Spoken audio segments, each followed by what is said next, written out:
समीर वानखेड़े पर इस रेड्स करने के पीछे वसूली का इल्जाम लगाया जा रहा है। यह इल्जाम नवाब मलिक ने लगाया है और प्रभाकर सैल नाम के व्यक्ति ने भी समीर वानखेड़े पर इल्जाम लगाया। इनफैक्ट उनके खिलाफ एक एफिडेविट बनाया गया है जिसमें उसने कहा है कि समीर वानखेड़े ने आर्यन को डिटेन किया था सिर्फ और सिर्फ वसूली के लिए 8 करोड़ रुपए वो आर्यन वाले मामले में मांग रहे थे। अब इसी बात को आगे बढ़ाते हुए नवाब मलिक ने एक और इल्जाम लगाया है कि समीर वानखेड़े ने आखिर क्यों दीपिका, सारा, श्रद्धा, रकुलप्रीत इन सभी को एनसीबी के ऑफिस बुलाया। नवाब मलिक का कहना है कि यह भी एक फर्जी केस ही है। इस केस में कुछ मिला ही नहीं है। कुछ छोटी मोटी चैट्स दिखाकर समीर वानखेड़े ने इन लोगों से पूछताछ तो कर ली, 1 साल हो गया, लेकिन ये केस आगे कहीं बढ़ा ही नहीं, ना ही चार्जशीट अभी तक फाइल की गई है। अब जब इस केस में कुछ नहीं मिला है तो फिर इस केस को बंद कर देना चाहिए। क्यों अभी तक इस केस को समीर वानखेड़े ने खुला रखा हुआ है जबकि इन्वेस्टिगेशन नहीं हो रही है, केस आगे नहीं बढ़ा है, कोई नई डेवलपमेंट ही नहीं हुई है, गैजेट्स को बरामद किए उसके बाद उससे क्या मिला, इन सब बातों की कोई अपडेट ही नहीं है। उसके बावजूद इस केस को क्यों ओपन रखा हुआ है?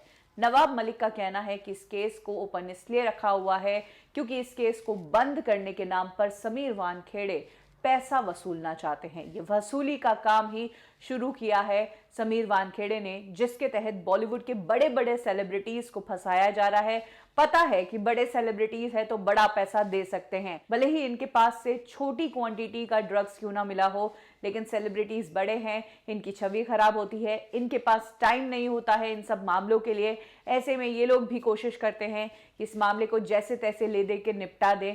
तो ये जो लेने देने की बात है, इसी कारण दीपिका, सारा, श्रद्धा वाले केस को ओपन रखा हुआ है, वरना उस केस में महीनों से कोई डेवलपमेंट ही नहीं हुई है। कहां तक आपको नवाब मलिक के ये इल्जाम जो है वो सही लगते हैं? क्या लगता है आपको, नवाब मलिक जो कह रहे हैं वो सही है? क्योंकि महाराष्ट्र से वसूली कांड का एक बड़ा केस हमने खुद ने देखा है कि कैसे होम मिनिस्टर अनिल देशमुख ने क्राइम ब्रांच के सचिन वाजे को 4 करोड़ का वसूली का टारगेट दिया हुआ था और हर महीने उन्हें ये वसूली करनी होती थी। और तो और अब इस वसूली कांड के कारण ही अनिल देशमुख अरेस्ट हो चुके हैं। तो क्या आपको लगता है कि इस केस में भी जो समीर वानखेड़े पर इल्जाम लगाया जा रहा है कि ये वसूली के लिए बॉलीवुड को फंसा रहे हैं, देवेंद्र फडणवीस के कहने पर ये सब रेड्स करते हैं, कहां तक सच है ये बात?